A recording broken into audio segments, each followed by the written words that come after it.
സങ്കീർത്തനങ്ങൾ അധ്യായം 13. ദുഃഖിതൻ്റെ പ്രാർത്ഥന. കർത്താവേ, എത്രനാൾ അങ്ങെന്നെ മറക്കും? എന്നേക്കുമായി എന്നെ വിസ്മരിക്കുമോ? എത്രനാൾ അങ്ങയുടെ മുഖം എന്നിൽ നിന്ന് മറച്ചു പിടിക്കും? എത്രനാൾ ഞാൻ വേദന സഹിക്കണം? എത്രനാൾ രാപ്പകൽ ഹൃദയവ്യഥ അനുഭവിക്കണം? എത്രനാൾ എൻ്റെ ശത്രു എന്നെ ജയിച്ചു നിൽക്കും? എൻ്റെ ദൈവമായ കർത്താവേ, എന്നെ കടാക്ഷിച്ച് ഉത്തരം അരുളണമേ. ഞാൻ മരണനിദ്രയിൽ വഴുതി വീഴാതിരിക്കാൻ എൻ്റെ നയനങ്ങളെ പ്രകാശിപ്പിക്കണമേ.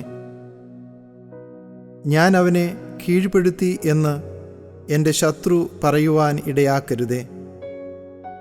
ഞാൻ പരിഭ്രമിക്കുന്നത് കണ്ട് എൻ്റെ ശത്രു ആനന്ദിക്കുവാൻ ഇടവരുത്തരുതേ. ഞാൻ അവിടുത്തെ കരുണയിൽ ആശ്രയിക്കുന്നു.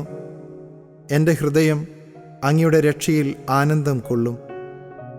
ഞാൻ കർത്താവിനെ പാടി സ്തുതിക്കും. അവിടുന്ന് എന്നോട് അതിരറ്റ കരുണ കാണിച്ചിരിക്കുന്നു.